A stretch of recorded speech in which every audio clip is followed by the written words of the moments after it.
Assalamualaikum warahmatullahi wabarakatuh.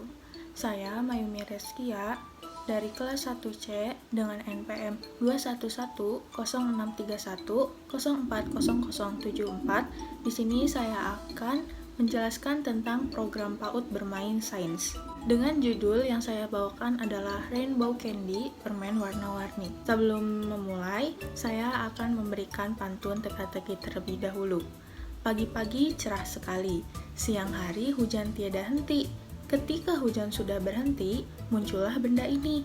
Apa itu? Jawabannya adalah pelangi. Pertama, saya akan menjelaskan apa itu sains. Sains dalam bahasa Latin diartikan untuk mengetahui. Secara umum, sains diartikan sebagai peningkatan pengetahuan dan pemahaman lingkungan yang didasarkan pada pengumpulan atau observasi terhadap data-data atau penelitian. Lalu, apa sih pentingnya sains untuk anak usia dini?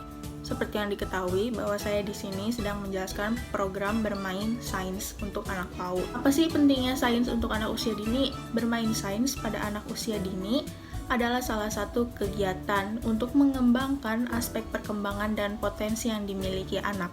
Pembelajaran sains melatih kemampuan anak untuk mengenal berbagai gejala benda dan gejala peristiwa.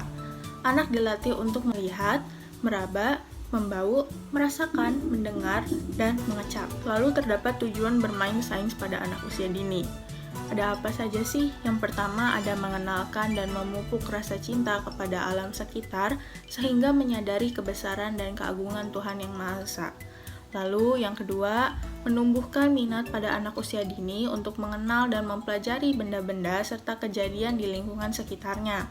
Yang ketiga, mengembangkan aspek-aspek yang terkait dengan keterampilan sains dasar seperti mengamati, mencari tahu, melakukan, menemukan, dan menyampaikan temuannya sehingga pengetahuan dan gagasan tentang alam sekitar dalam diri anak menjadi berkembang. Lalu yang keempat adalah mengembangkan rasa ingin tahu, tekun, terbuka, kritis, mawas diri, bertanggung jawab, bekerja sama, dan mandiri dalam kehidupannya. Dan yang terakhir, yang kelima adalah menggunakan teknologi sederhana dan konsep sains yang dapat digunakan untuk memecahkan masalah yang ditemukan dalam kehidupan sehari-hari. Lalu ruang lingkup sains itu apa saja? Yang pertama ada sains fisik, yaitu anak diajarkan untuk mengenal wujud fisik dari suatu benda. Lalu yang kedua ada sains makhluk hidup. Sains makhluk hidup di sini maksudnya adalah anak mengeksplorasi tentang makhluk hidup seperti manusia, hewan, dan juga tanaman. Dan yang ketiga adalah sains bumi dan lingkungan.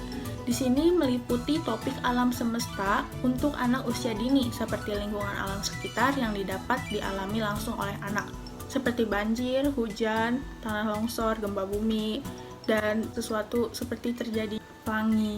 Di sini saya akan menjelaskan tips bermain sains untuk anak usia dini. Yang pertama, menjelaskan dalam kegiatan sehari-hari. Misalnya, saat anak bermain di luar rumah, orang tua bisa menjelaskan tentang kondisi cuaca dan tanda-tanda perubahannya, seperti yang tadi sudah saya jelaskan, seperti hujan, petir. Lalu yang kedua adalah mendorong anak untuk menggunakan indera mereka untuk mengamati benda-benda dan kejadian di sekitar mereka. Mintalah anak untuk menggambarkan suara, tekstur, bau, bila perlu rasa, serta warna, bentuk maupun ukuran. Lalu yang ketiga adalah belajar sains dari buku yang menarik. Agar penjelasan yang diberikan pada anak tampak konkret di mata mereka, alangkah lebih baik jika menyediakan buku-buku sains untuk anak usia dini. Lalu yang keempat, yang terakhir, ajak anak untuk bereksperimen. Misalnya ketika anak tengah asyik mewarnai atau finger painting, ajaklah anak untuk mengenal konsep warna yang lebih beragam. Di sini saya akan mengajak anak-anak PAUD untuk bereksperimen cara membuat rainbow candy. Pertama, siapkan permen warna-warni, mangkuk kosong, air, dan juga piring.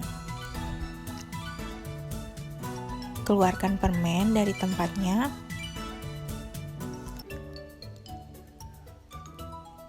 Susunlah permen di atas piring. Lalu masukkan air secara perlahan dan warna pun akan keluar. Ada pula tujuan dari eksperimen ini, yaitu yang pertama, membantu anak untuk menciptakan sebuah kreasi baru. Lalu, yang kedua, membantu anak untuk mengidentifikasi macam-macam warna. Dan yang ketiga, merangsang anak untuk bereksperimen. Terakhir, mendorong anak menggunakan indera yang dimiliki untuk mengetahui hasil dari eksperimen. Lalu terdapat juga manfaat bereksperimen bagi anak. Yang pertama, membantu memuaskan keingintahuan anak serta menjawab pertanyaan anak. Yang kedua, melatih konsisten dan mengatasi masalah. Yang ketiga, membantu anak membuat hipotesis mengenai hal-hal yang mungkin terjadi. Dan yang keempat, mengajarkan mereka bagaimana setiap kejadian dapat terjadi, sehingga nantinya juga akan memunculkan ide baru dan merangsang kemampuannya untuk mencari berbagai penyelesaian di tiap masalah. Yang kelima, bereksperimen mengajarkan anak mengenai ilmu kehidupan dan yang terjadi mengenai kesehariannya. Ketika bereksperimen, nantinya anak-anak akan bertanya dan seperti mengajak berdiskusi. Dari sana, mereka akan lebih belajar mengenai berpendapat dan mendengar. Anak-anak juga bisa lebih belajar mengenai kesabaran, karena mungkin mereka akan menunggu hasil dari eksperimen yang mereka lakukan tersebut. Sekian penjelasan materi program PAUD bermain sains dengan saya. Mohon maaf bila ada kesalahan, baik kata maupun perbuatan, baik disengaja maupun tidak disengaja. Wassalamualaikum warahmatullahi wabarakatuh.